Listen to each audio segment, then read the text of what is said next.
Hola, ¿qué tal amigos? ¿Cómo están ustedes? Historias de vida. Eso es lo que hoy nos reúne nuevamente para hablar de este hito que marca, ¿verdad?, una fecha importante como es el 22 de mayo en nuestro país en general y específicamente en nuestra zona, en nuestra región, en Valdivia, en el sur de Chile. A propósito de este nuevo aniversario, se puede decir, la conmemoración de los 65 años ya de ocurrido el mega terremoto en nuestra zona. Y para conocer una historia de vida en esta oportunidad me he tomado la libertad de traer a alguien con quien crecí escuchando precisamente las situaciones ocurridas en aquella época. Don José Catalán, mi padre. ¿Cómo está, don José? Muy buenas tardes. Hola, buenas tardes. Oiga, papá, bueno, bienvenido. Primero que todo, para contextualizar un poco, el terremoto del 60 acaeció un día domingo, ¿verdad? Pasado las 3 de la tarde. 22 de mayo. 22 de mayo, el 21 de mayo había sido feriado, pero ese año había sido coincidente con un día sábado, me imagino que fue un poco distinto. ¿Qué edad tenías tú precisamente cuando ocurrió el terremoto de 1960? 9 años. 9 añitos. 9 años. ¿Y qué nos puedes contar respecto de la percepción de un jovenzuelo de 9 años ante esa magnitud que nosotros hemos leído, hemos visto reportajes y todo, pero no lo vivimos en carne propia? Bueno, mi historia mía es que en esa época vivíamos en el campo, en el sector de Pelchuquín. El lugar donde vivía yo era sector La Punta. La villa es Pelchuquín, comuna San José de la Mariquina. Perfecto. Nosotros vivíamos en ese sector que prácticamente era un estero que cruzaba dividía con el Fundo San Antonio, y nosotros éramos el sector La Punta. El recuerdo que tengo que ese día, domingo, era precioso, lindo el día. Me encontraba con la mamá en la cocina cuando ella estaba terminando de arreglar su cocina después del almuerzo, y yo llegué a molestarla a ella pidiéndole que me ayude a armar una ondita para salir a cazar pajaritos. O sea, a los 9 años ya estaba haciendo ondas. Exactamente, y porque mi hermano, que era mayor que yo, con un primo, se me fueron antes, entonces yo estaba apurado y fui donde mi mamá y estábamos justamente ahí yo arreglando mi ondita, cuando de repente se viene el temblor, el terremoto, y estábamos en la cocina y quisimos salir, porque estábamos justo frente a una ventana que estaba abierta porque el día hacía calor ese día. Y no pudimos salir de adentro de la casa. No los dejó porque los tratábamos de parar y los volvía al mismo lugar donde estábamos.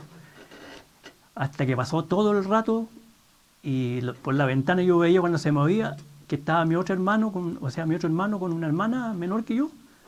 Estaban debajo de unos cerezos, sentada en un tablón, que era como un asiento que había, afirmándose, pero yo los veía nomás ahí de pasada nomás cuando la ventana se chicoteaba y al final ya cuando calmó mi mamá, yo la encontré ya en la puerta prácticamente a salir, pude llegar a la puerta.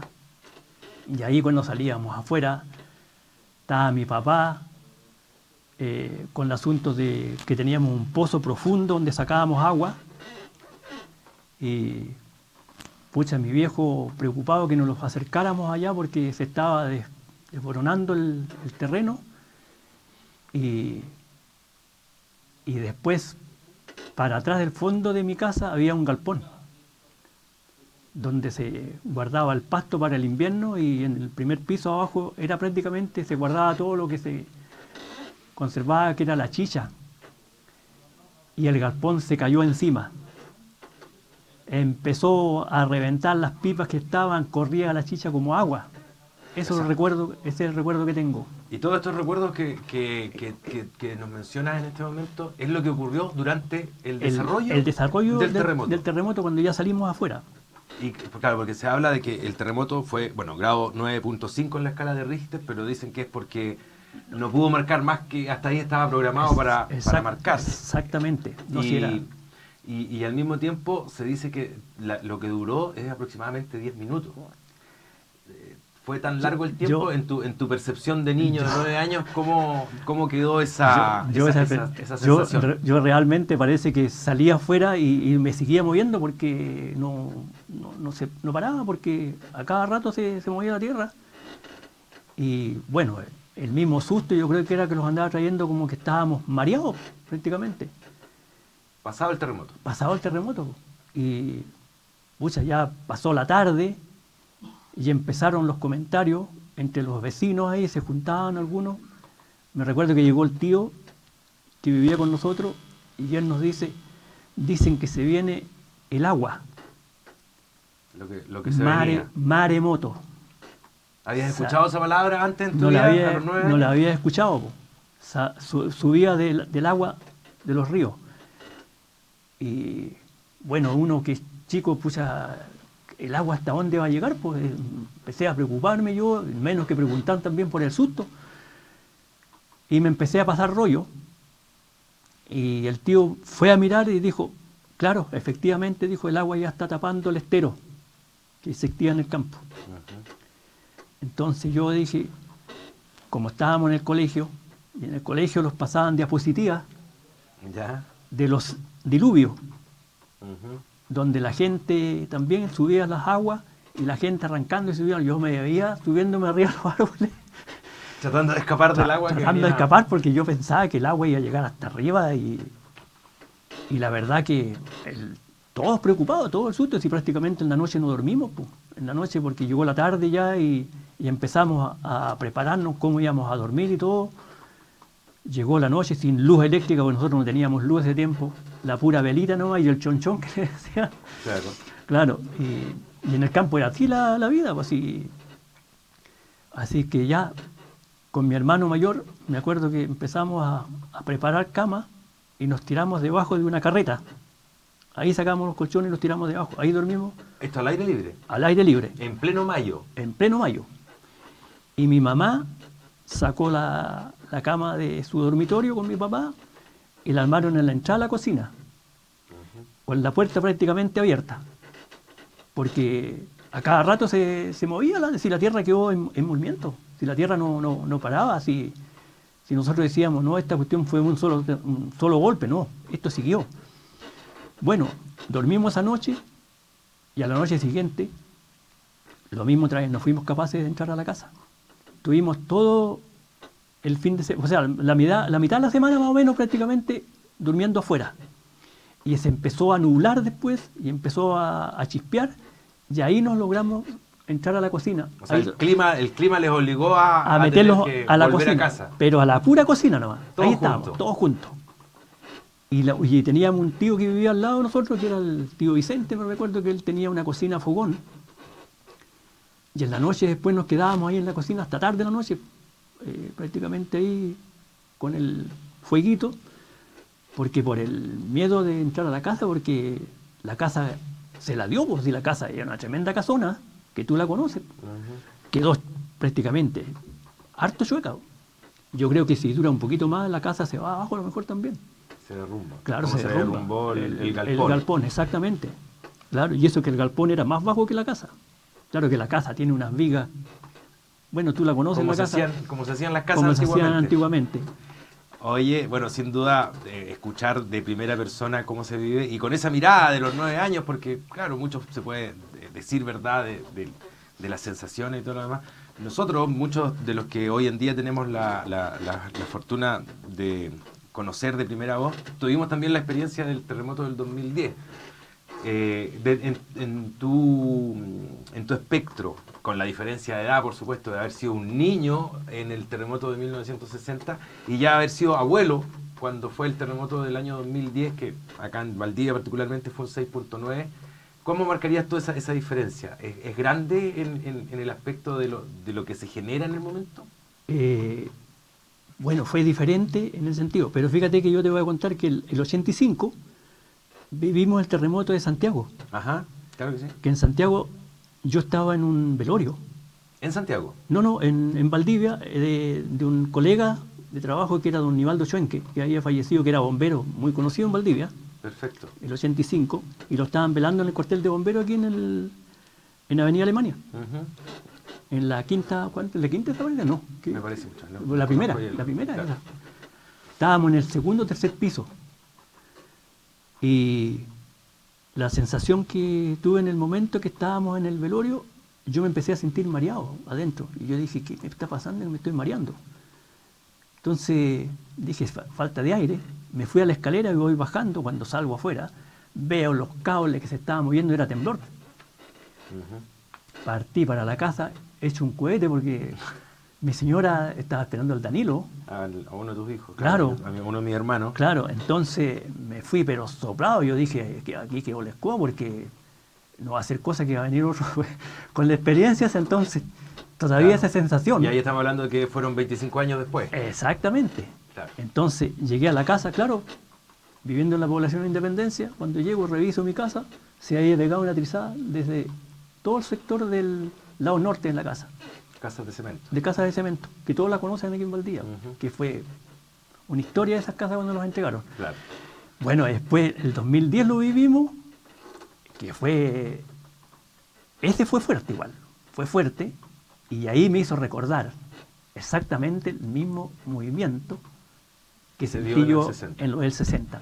Claro que el del 60 fue mucho más largo, claro, y más fuerte porque este no fue tan largo y yo fui capaz de manejar adentro de la cocina esa noche cuando estábamos ahí después de un evento, familiar que estuvimos celebrando. Y mi nieta, a ella según le habían contado que yo cuando habían temblores arrancaba. Claro, que te tenían un estrés claro, traumático. Claro, yo no sé quién inventó eso que yo arrancaba para los terremotos, o sea, para los temblores. Al contrario, ahí yo me fui al tiro a abrir la puerta del fondo porque ya uno la experiencia, porque se podía cerrar la puerta y podíamos quedar encerrados y todo el asunto, y se cortó la luz, afirmando el frigidaire que no se los va a caer, y empezaron a caer las cosas, se quebraron vasos y todo. Y me acuerdo que mi hija tenía al Pablito, que era chico, en el segundo piso, durmiendo. Al bebé. Subió, pero como yo no me di cuenta, como se cortó la luz y todo, yo no sé cómo llegó arriba a tomar su agua. Claro, es que en momentos así de estrés, todos reaccionamos. Claro, y yo a donde abrí la puerta del fondo, sentía los gritos de los vecinas, pero lloraban, gritaban, era una cuestión pero desesperante. Claro, es que ahí hay un contraste distinto a lo vivido en el año 1960, porque además ustedes vivían en un campo donde los vecinos tampoco estaban tan cerca, no se podían escuchar las voces, nos imaginamos también, la gente gritaba. En el caso particular del 60, papá, ustedes no tuvieron pérdidas de vidas humanas en lo cercano, digamos. No, ningún familiar, nada. ¿Y en el sector de Pelchuquín, La Punta, no se supo tampoco de personas que hayan perdido la vida? Claro, para los que nos están viendo a esta hora, recordarles que el sector de Pelchuquín está, cuando uno va hacia San José de la Mariquina, al pasar el aeropuerto Pichoy, a mano izquierda, hay una empresa grande ahora de florería, que productores de flores ahí en esa zona, y particularmente la zona en la que mi papá vivió el terremoto a la edad de 9 años, está prácticamente a la altura del aeropuerto Pichoy, pero por el interior. Un sector que a mí particularmente me tocó conocer después en la vida, donde hay río. Pero ahí viene lo que produjo el cambio geográfico, lo ocurrido el año 60. Correcto. Porque ese río que yo conozco era un estero. Un esterito. Era un estero que nosotros lo disfrutábamos cuando éramos chicos ahí en el campo. Recorríamos en el verano sobre todo. Recorríamos ahí, nos íbamos a bañar. Había incluso unos pozones, pero era precioso. Incluso teníamos hasta una playita ahí donde los tirábamos. Claro, no era de mucha arena, era arena con tierras, pero era playita. Ahí disfrutábamos en el verano y además también nos dábamos el lujo de andar por el esterito, que solíamos salir a pescar salmoncitos, que los encontrábamos debajo de las raíces de los árboles, porque yo creo que ahí es donde se criaban los salmones, pues claro, exactamente. Y bueno, y ahí después eso se transformó en un río. Y después eso, claro, se formó en un río, y ese río fácil de tener ahora, bueno, en esa época cuando subió el mar, o sea, el agua, debe haber quedado más o menos unos 150 metros de ancho, porque está la Fundo San Antonio y el sector La Punta, y ese es el bajo que hay ahí. Oye, y además no te había contado que nosotros después, como a los días, nos dimos cuenta de que la tierra bajó como a unos 50 metros, 60 metros más o menos de la casa. más o menos como unos 25 o 30 centímetros, bajó la tierra y se veía que estaba en partes abiertas, que era el sector del vecino que vivía conectada con nosotros, más o menos pasaba como a unos 150 metros. Yo creo que si el terremoto hubiera sido un poquito más largo, capaz que se abre completamente, eso cae hacia donde está el río hoy día. O sea, se produjo ahí una grieta. Una grieta. Claro. Bueno, se sabe de personas que perdieron la vida justamente porque estaban en lugares donde se abrieron grietas. Exactamente. Eso lo escuché yo tiempo atrás acá en Valdivia una vez conversando con una persona que tenía familiares por el regional, que dicen que ahí que la tierra se abrió y se perdió gente. Se perdieron vidas humanas. Se perdieron vidas humanas. Claro, sin duda el terremoto de 1960 marca un antes y un después en nuestra ciudad y en nuestra región, en el sur de Chile. Recordemos que hasta ahí venía la industria cervecera, ¿verdad? Muy bueno, floreciente en la ciudad, y tuvieron que pasar igual más de 2 décadas para que Valdivia vuelva a retomar esa tradición cervecera. Tú comentabas que en el campo se producía chicha, por ejemplo, exacto, algo que también se hacía de manera habitual, sobre todo en estas zonas rurales de nuestra ciudad. Y tú, porque tú tienes un tema con el olor a la chicha, porque justamente eso que comentabas de que se reventaron las pipas, generó que quedara en el ambiente el olor a sidra, el olor a chicha. A sidra, y en ese tiempo también se hacía el vinagre de manzana. Y también tenían, porque la gente de los campos vivía de eso. Exacto. Esa era su entrada del dinero que ellos tenían para solventar sus gastos. Claro. Entonces hacían trabajar lo mismo, todas tenían quinta. En el campo, toda la gente, todos los vecinos con sus quintas. Y de diferentes tipos de manzanas. Exacto. Entonces la chicha también era diferente, chicha de manzana limona, claro, y eran unas chichas más dulces, otras más aciditas, Y después de que en el 60 cayó este galpón y se destruyeron las pipas y todo, ¿se volvió a retomar la tradición de la sidra? Se retomó un tiempo, pero no al nivel que era antiguamente. Previo al terremoto. Claro, porque a mí particularmente me tocó conocer el molino y vi cómo se hacía chicha, pero no al nivel que mencionas de que producían chicha para vender, de que producían vinagre de manzana. O sea, eso también se perdió. Se perdió. Después del terremoto del 60. Pero si imagínate que la gente que vivía en el sector allá, mucha gente de esa venían a Corral a hacer entrega de la chicha, la manzana. Prácticamente ellos traían su mercadería a venderla a Corral. Era un negocio que funcionaba, digamos, no como imaginarse ahora. Claro, exacto. Yo te conversaba lo del tío Vicente. El tío Vicente, él era uno de los que transportaba toda la mercadería que se producía en el campo a Corral. Al puerto. Al puerto de Corral. Él solía estar semanas en Corral, cada 15 días de repente, en el tiempo de la fruta, que llevaba a Corral. ¿Y eso se perdió también con el terremoto? Se perdió porque después del terremoto nunca más. Y el tío incluso él tenía pensado, que él lo decía cuando conversaba, de irse a Corral. Él se quería ir a vivir a Corral porque en Corral había trabajo y todo lo que se producía en el campo se vendía allá. Claro. Y claro, también hay Corral después del terremoto y el tsunami. Tampoco también se fue. Nunca más Corral. Nunca más ha vuelto a retomar lo que fue. No, pues nunca más. Oye, papá, y a propósito del terremoto, ¿verdad? Porque después de eso vino el riñiguazo.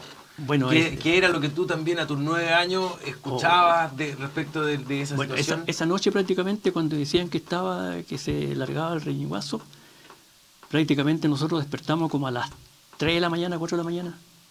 Y justamente el tío que te converso, el tío Vicente, que tú lo conociste, él andaba en Valdivia. Él llegó a esa hora de la madrugada al campo. Ya. Porque ellos se venían, porque ahí como... No sé si, bueno, yo no te he contado que antiguamente había un río que le llamaban el río San Antonio, donde toda la gente de los alrededores llegaban al puerto San Antonio para venirse a Valdivia, porque antes se venían por medio de los vapores, de las lanchas. Era navegable, no era lo que acostumbramos de la carretera. No éramos que nosotros íbamos a Pelchuquín y tomábamos el bus para venir a Valdivia. Todos nos transportábamos por medio del río hacia Valdivia. Para venir la gente venía al médico, venía todo a Valdivia por medio del... Se hacía por vía de los ríos. Los ríos, exactamente. Y era un río precioso. Incluso nosotros en bote salíamos a pescar. yo siendo chico salía con vecinos ahí de repente en bote, salíamos a pescar. Y, y después ese río pasó a ser prácticamente casi un lago. Claro. El crecimiento Claro, fue exponencial. porque Y no se recogió. No, pues yo lo conocí, yo tengo recuerdos del río cuando venía a Valdivia, chico, cuando llegaba al mercado, Ujú. antes del terremoto. Tengo recuerdos Llegaban a esa zona, donde está el mercado al fluvial. mercado fluvial. Ahí llegaban las lanchas, los vapores llegaban ahí y la gente se bajaba. Y al frente estaba la cervecería, pues. Claro. Y En la ahí, Isla Teja. claro, y yo lo que siempre me llamaba mucho la atención, cuando llegaba al puerto allá, al frente del mercado, me bajaba nomás y sentía el olor en el mercado, la fruta, todo eso. Me gustaba tanto porque sentía ese olor a la sandía, al melón. Ah, en la estación, cuando correspondía a la Exactamente, estación. en las estaciones, claro. No, pero era... Y con el tema del Riñiguazo también hubo cambio. También ahí subió más el agua, po. Claro. Si ahí, en esa época me acuerdo cuando el agua para el terremoto subió más o menos como a unos 10 metros, 12 metros de la bajada que teníamos nosotros, la cuesta, para bajar al estero. Y la del Riñugazo llegó prácticamente como a 10 metros de altura más o menos a la cuesta. Wow. Que era un verdadero lago. Y ahí es donde se perdieron galpones también, que Exactamente. quedaron debajo del agua. Exactamente.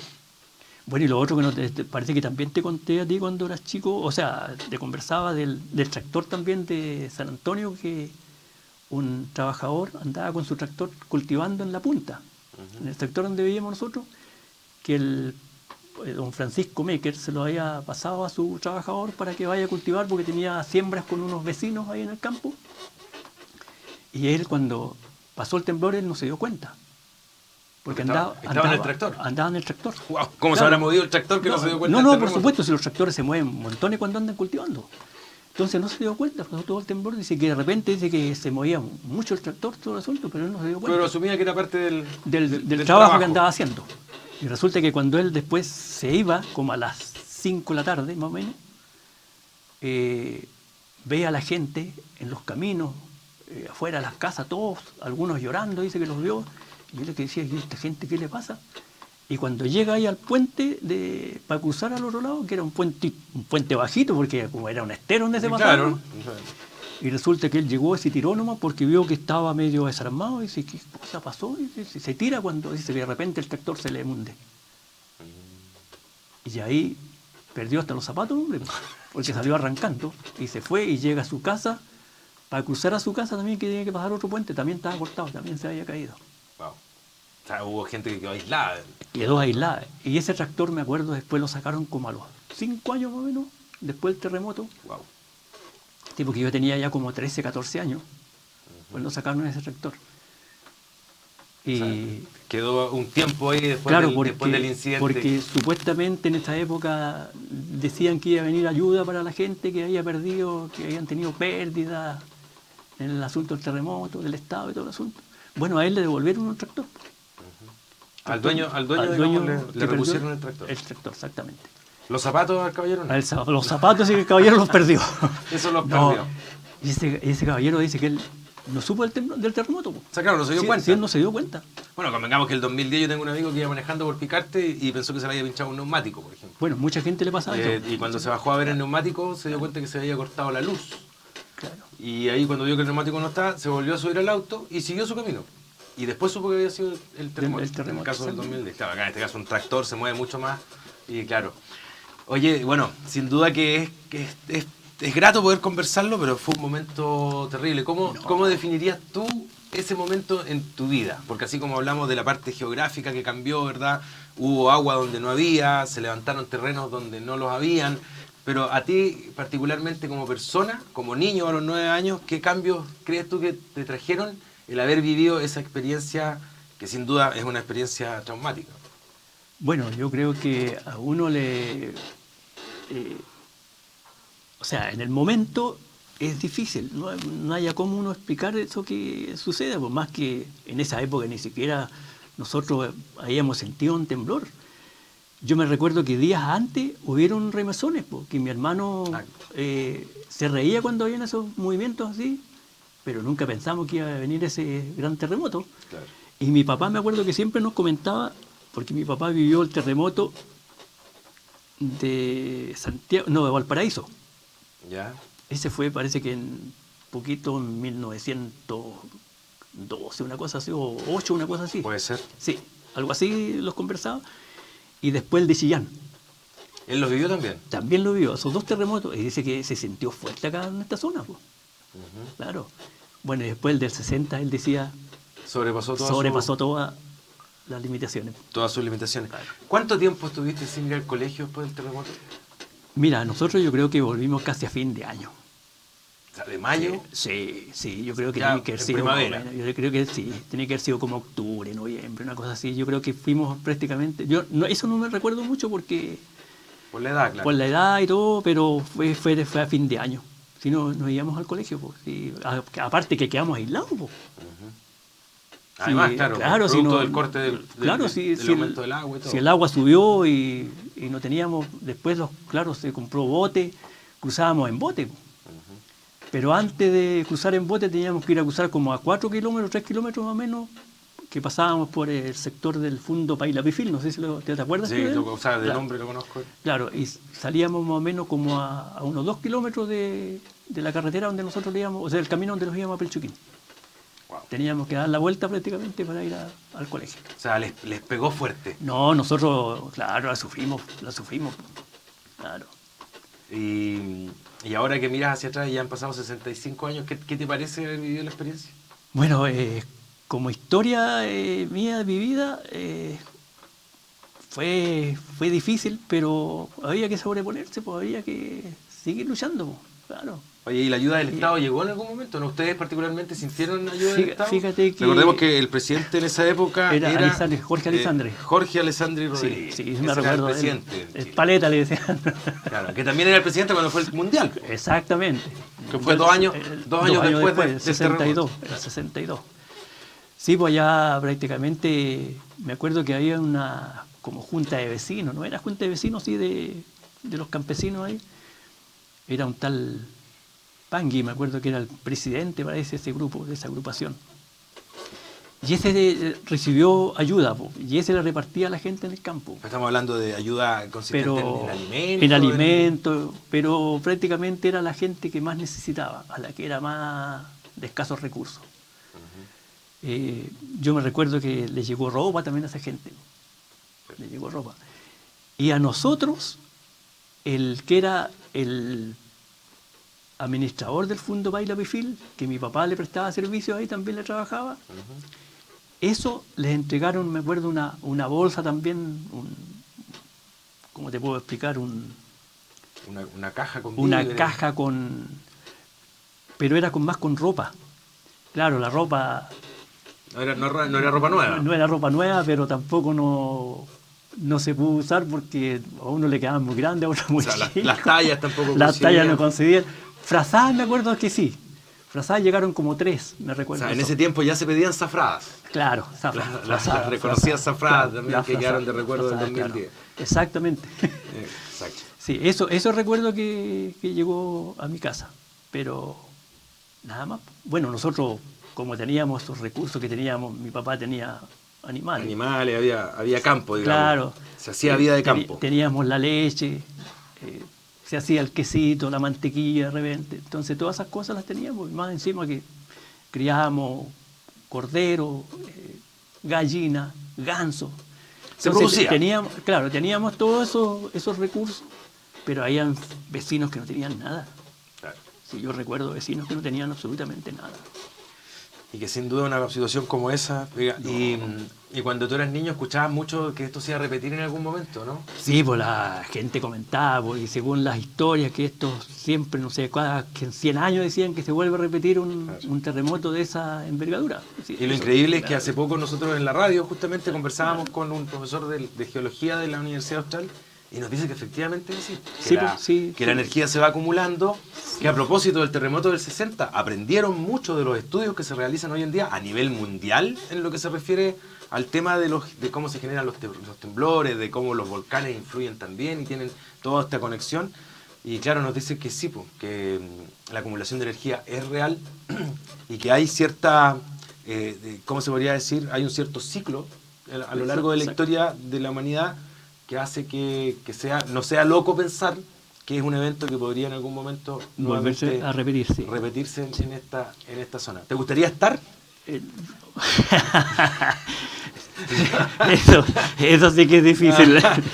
Sería bonito, sería bonito. Claro. Fíjate que yo recuerdo que el tío Francisco, como él siempre fue de los que le gustaba mucho leer. Claro. Él era... No había internet, pero el hombre leía lo que le llegaba a la mano. Y compraba el diario. Venía a la ciudad, compraba el Vea, me acuerdo, y lo llevaba a la casa. Y nosotros ahí también nos enterábamos leyendo el Vea. Ahí, por ejemplo, yo el año ¿cuánto se llama? Del Mundial del 62, por eso que sé tanta cuestión de fútbol. Claro, porque se culturizaban ahí con las... Exactamente. Con las revistas. No había nada de... Bueno, y las radios chiquititas que salieron, claro, que eran a pila, me acuerdo, que las colgaban en los árboles y ahí escuchábamos los partidos de fútbol en esa época. Claro. Bueno, y en esa época, ¿te acuerdas tú, se suspendió el fútbol también a propósito del terremoto? No, porque como esta zona prácticamente no éramos futboleros acá, éramos re poco los que hacíamos el fútbol. Claro, igual habían campeonatos, pero en la zona central como no les llegó nada tan fuerte, entonces ellos siguieron nomás normal su vida. Siguieron haciendo su vida normal. Claro. Oye, bueno, yo primero que todo quiero agradecerte la valeteada de venir a conversar conmigo hoy día, porque estoy seguro que es una experiencia nueva para ti. No, por supuesto. Y para quienes nos vieron, nos están viendo, nos han acompañado, sin duda que ha sido también grato escucharlo en primera persona, sin ningún afán, sin querer dejar ninguna enseñanza, sin querer decir, sino que simplemente contar en vivo algo que a mí particularmente me ha tocado escuchar desde muy niño, no solo por parte de mi padre, sino que también los tíos, escuché a mis abuelos, conversar cada uno desde su perspectiva, cómo se vivió ese momento que sin lugar a dudas fue fuerte, y nosotros hoy es deber, de verdad, de los medios de comunicación y de todo, ponerlo en relieve, precisamente porque así las nuevas generaciones también saben que es algo que puede ocurrir, que puede volver a pasar, no es lejano a nuestro territorio y es importante tenerlo presente. Así que gracias nuevamente. Muchas gracias también por la invitación. Ya, pues que le vaya muy bien y ahora gracias. A vernos. Oye, muchas gracias por acompañarnos y por escuchar este lindo testimonio de un pequeño de 9 años. Te vi en un momento ahí como un niño de 9 años, ¿no? Te vi chiquitito de 9 años viviendo ese tremendo Yo también evento. me recordaba cómo era en esa época. Muchas gracias por estar. Nos vemos en una próxima conversación. Chao, gracias. chao. Chao.